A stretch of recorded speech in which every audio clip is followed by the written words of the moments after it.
विभागाध्यक्ष श्री ओझा जी, एनएसटीआई के सभी अधिकारी और प्रिय बंधुगण, निस्बत के मेरे अधिकारी और साथीगण और हमारे प्रिय प्रशिक्षणार्थियों,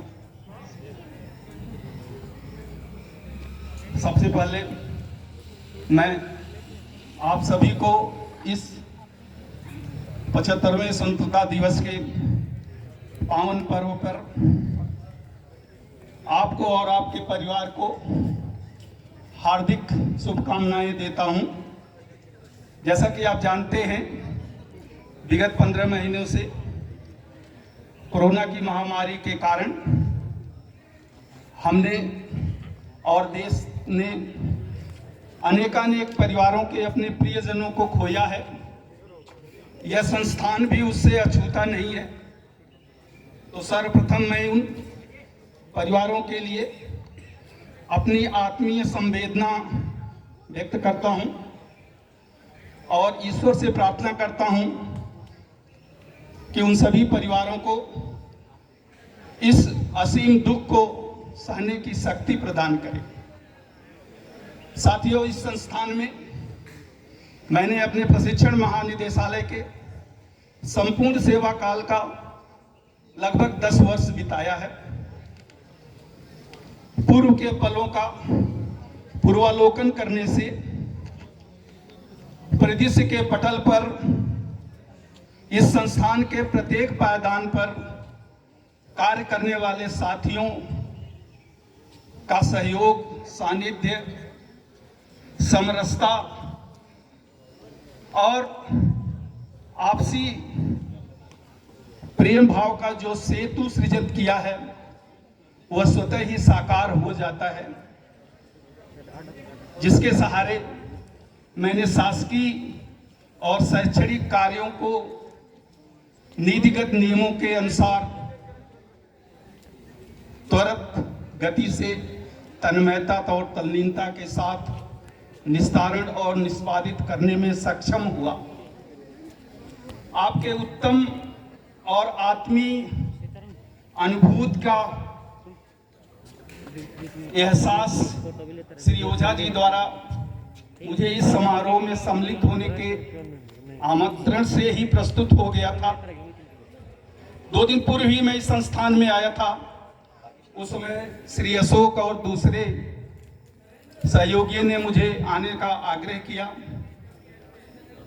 श्री त्यागी जी जो अपने कार्य में प्राज्ञ, प्रवीण और निपुण हैं, सभी कार्य को सफलतापूर्वक करने में सक्षम हैं, अपने विवेकशील व्यवहार और सौम्य स्वभाव को साकार करते हुए समय समय पर मुझसे संवाद स्थापित करते हुए मुझे सम्मानित करते रहते हैं। साथियों, कार्य संस्कृति ही समर्पण का भाव है। इसमें विश्वास करते हुए मैं इस संस्थान के अपने सभी साथियों के साथ व्यावसायिक विनिमय और व्यक्तिगत व्यवहारशीलता में समायोजन बनाने की सर्वदा कोशिश करता रहता था। शायद आज की सहृदयता और शुचिता का श्रीफल वही है। एक बार मैं इस संस्थान के अपने सभी साथियों को इस सम्मान के लिए पुनः आभार व्यक्त करता हूं। साथियों, जैसा आप जानते हैं कि साधक के लिए साधना, कवि के लिए कल्पना, प्रयासों के लिए पूर्णता और समय के लिए संचरण अति आवश्यक है। उसी प्रकार प्रशिक्षण के परिवेश में प्रशिक्षण महानिदेशालय के द्वारा समय समय पर उनकी योजनाओं और भावी परियोजनाओं में आमूलचूल परिवर्तन होना स्वाभाविक ही है। लेकिन इस परिवर्तन के साथ पारगम्यता बनाए रखने के लिए हमें विशेष रूप से जिनका सेवा काल 5 साल या उससे अधिक है, उन्हें अपनी प्रवृत्ति, पूर्वानुमान और प्रतिभा में अवश्य ही प्रामाणिक परिमार्जन करने की आवश्यकता है। साथियों,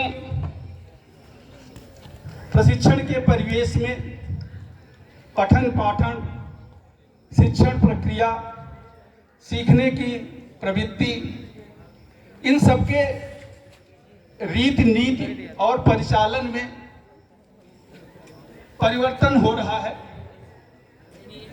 और प्रशिक्षण निदेशालय भी प्राथमिकताओं के आधार पर परिवर्तन करता रहता है और आगे भी होता रहेगा। जरूरी है कि हम अपने प्रशिक्षण शैली, कार्यशैली, प्रशासनिक शैली और संवाद शैली में सार्थक सारगर्भिता लाने की कोशिश करें। साथियों, यह एक प्रशिक्षण संस्थान है, अतः यहाँ निदेशक से लेकर नीचे तक कार्य करने वाले सभी कर्मी प्रत्यक्ष या परोक्ष रूप से प्रशिक्षक की भूमिका में रहने चाहिए। आप सभी के सामूहिक प्रयासों से यदि कोई एक प्रशिक्षणार्थी भी अपनी जीविका अर्जित करने में सक्षम होता है तो यह संसार के सभी पुनीत पुण्यों के प्रतिफल से ज्यादा प्रदीप्तमान होगा। अतः हम सभी को अपने कर्तव्यों का कारक बनाकर अपने दैनिक प्रगति पथ को प्रशस्त करना चाहिए। हमें स्वयं का आकलन और अवलोकन करना चाहिए। कमियां स्वतः ही स्पष्ट हो जाएंगी और उन कमियों को निराकरण करना चाहिए। आपका व्यक्तित्व ही आपके आयाम में निहित आपके कार्यों की अपेक्षाओं को स्वतः ही अनावरित कर देगा। साथियों, संप्रेषण के संवेग में मैं अपनी यथास्थिति भूलकर शायद उपदेश की अलमारी पुनः खोल दिया, जिसे मैं सेवा समापन के बाद बंद कर दिया था।